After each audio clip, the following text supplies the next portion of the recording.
주관적 애니리뷰, 오늘 이야기해볼 애니메이션은 최AI입니다.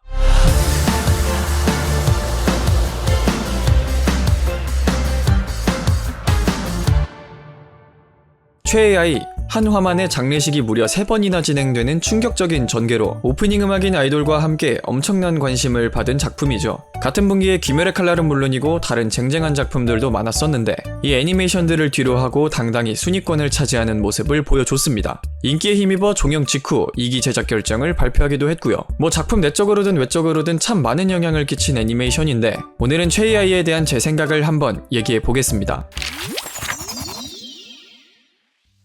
시작하기에 앞서 원작에 대해 한번 짚고 넘어갈게요. 우선 저는 원작과 파생작을 별개의 작품으로 취급하고 있습니다. 작품을 담는 매체가 달라지고 원작자가 아닌 다른 사람의 해석과 시선이 덧대어지면서 원작에는 없던 새로운 장면들이 추가될 수도 있고 전개나 연출이 조금씩 달라질 수도 있기 때문에 파생작을 원작과는 다른 하나의 새로운 창작물로 봐야 한다고 생각합니다. 그에 따라 각 작품에 대한 평가도 독립적으로 이루어져야 한다고 생각하고요. 그래서 애니메이션에 대해 이야기할 때에는 되도록이면 원작을 배제하려고 합니다. 뜬금없이 왜 이런 이야기를 늘어놓냐면요. 원작 최AI의 전개가 다방면으로 빠르게 진행되다 보니 나중에 설명을 보충하거나 추가적인 해결책으로 문제를 해결하는 장면이 많은데 이런 것들 때문에 그거 원작에선 조금 다른데 원작 보고 나서 다시 보면 이해감, 아니 그거 나중에 떡밥 풀리는데 억까하지 마라 같은 소리가 나올 수도 있어서 이렇게 보험을 깔아두는 겁니다. 아무튼 다시 작품 얘기로 돌아가 볼게요.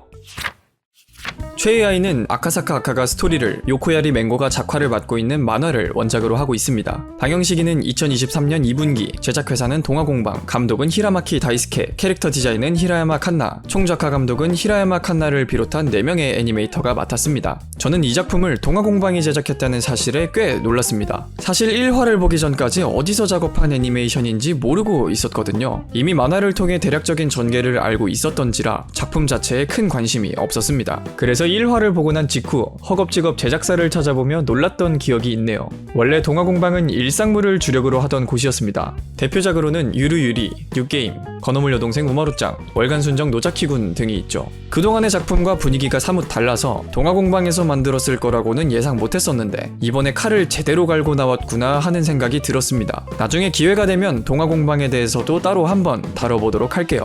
히라마키 다이스케는 2003년부터 애니메이터로 활동하다가 2019년 나에게 천사가 내려왔다라는 작품으로 감독 데뷔를 했습니다. 그 뒤에 다른 작품들로 아름아름 이름이 알려지다가 최AI로 인해 큰 주목을 받게 되었다고 하네요. 2기 제작도 확정되었으니 향후 행보를 기대할 만한 것 같습니다. 캐릭터 디자이너이자 총작화 감독인 히라야마 칸나는 준수한 작화와 엄청나게 빠른 작업 속도로 유명한 애니메이터인데요. 많은 컷을 확인하며 작화 수정을 굉장히 많이 하는 것으로도 유명합니다. 여친 빌리겠습니다의 1기, 2기 총 작화 감독을 맡으면서 총 7,200장에 달하는 모든 원화를 검수했다고 하네요.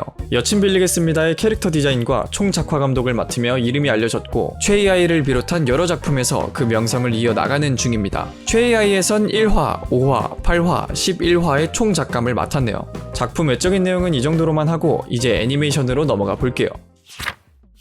최AI, 누가 뭐래도 2023년 최고의 화제작이죠. 저는 일단 전반적으로 재미있게 봤습니다. 좋고 나쁘고를 따지기 전에 충분히 몰입해서 볼 수 있는 작품이었어요. 단순히 운이랑 요아소비빨로 뜬 것 같진 않습니다. 특히 이렇게 대중적으로 성공한 애니메이션을 인싸픽, 패션 씹덕픽이라고 부르며 덮어놓고 폄하하는 사람들도 있는데 우리 좋은 건 그냥 인정하고 가자고요. 먼저 1화부터 살펴봅시다. 무려 82분이라는 긴 러닝타임으로 1장의 내용을 모두 몰아넣은 이 1화는 최AI에 있어서 가장 중요한 부분입니다. 저는 이 한 화 덕분에 최AI가 흥행할 수 있었다고 생각하는데요. 이와 관련된 1화의 특징 몇 가지만 얘기해 보겠습니다.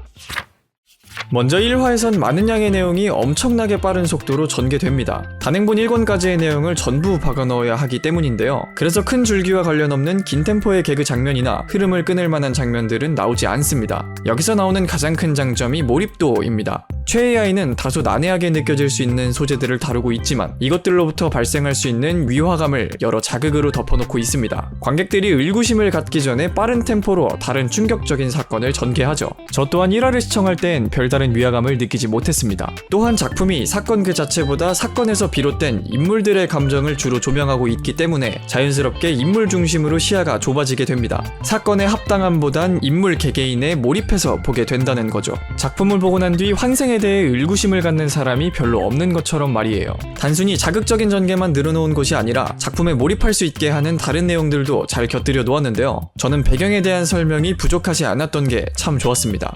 최AI에는 연예계에 대한 설명이 자주 나옵니다. 아이돌 산업뿐만이 아닌 업계 전반적인 부분에 대한 이야기가 자주 나오죠. 이런 부분들 덕분에 문화산업에 대한 정서가 다르고 일본 엔터테인먼트에 대한 지식이 없어도 대충 일본 쪽은 저렇구나, 실제로 저런지는 몰라도 일단 이 세계관에선 이렇구나 라고 생각하며 작품을 볼 수 있게 되죠. 설명의 대부분이 업계의 악습이나 뒷세계와 같은 어두운 부분에 관련된 내용이다 보니 작품의 분위기 형성에도 도움이 된 것 같습니다.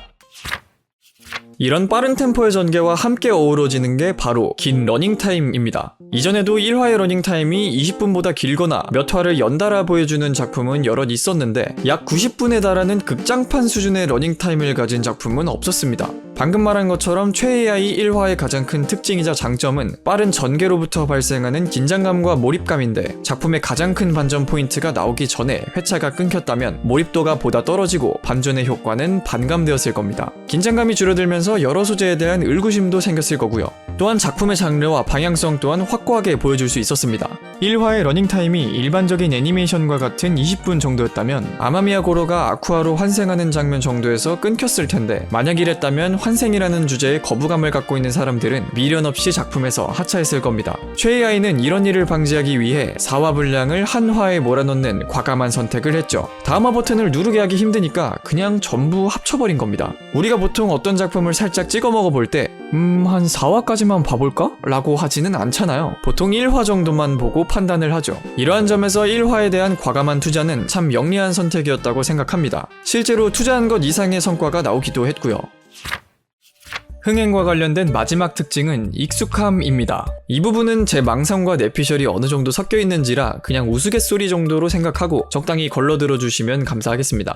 한창 방영 중일 때 식당 옆자리에서 최AI 얘기가 들려올 만큼 우리나라에서 최AI가 꽤 많이 퍼져 있더라고요. 그만큼 제 주변의 일반인분들도 많이 시청을 했는데 1화를 보고 난 뒤 공통적으로 나오는 얘기가 있었습니다. 바로 드라마 같다라는 말이었는데요. 현실을 멀리하고 2D를 가까이 한 탓에 눈치채지 못하고 있었는데 이야기를 듣고 보니 그렇게 느껴질 만한 부분들이 꽤 보였습니다. 아까 말했듯이 1화에선 빠른 전개를 유지하기 위해 긴 템포의 개그 장면과 같은 것들이 나오지 않는데 이런 일본식 혹은 서브컬처식 개그들이 익숙하지 않은 사람들에겐 호불호가 많이 갈리는 요소거든요. 게다가 최AI는 업계의 뒷모습과 관중들의 묘사 등을 통해 아이돌 문화를 적나라하게 표현하고 있습니다. 때문에 일반인들이 봤을 때 작중 등장하는 인물들이나 상황이 나름 현실적이고 합리적으로 느껴지죠. 몇 년 전 유행했던 헛웃음만 나오는 니코니코니와는 다르게 말이에요.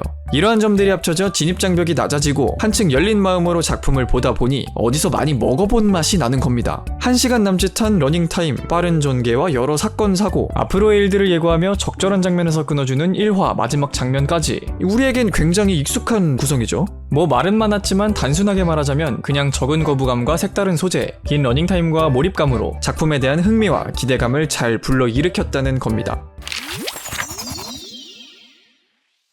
물론 흥행의 원인이 이것뿐만은 아닐 겁니다. 뛰어난 작화와 연출, 성우분들의 연기, 전달하고자 하는 메시지부터 J-POP과 애니메이션과 같은 일본 문화의 부상까지 내외적인 여러가지 요인들이 있었을 텐데요. 오늘은 제가 그중 비중이 크다고 생각한 특징들만 정리해봤습니다. 여러분들은 어떤 점이 흥행에 가장 큰 영향을 미쳤다고 생각하시나요? 다른 분들의 의견은 어떤지 궁금해지네요.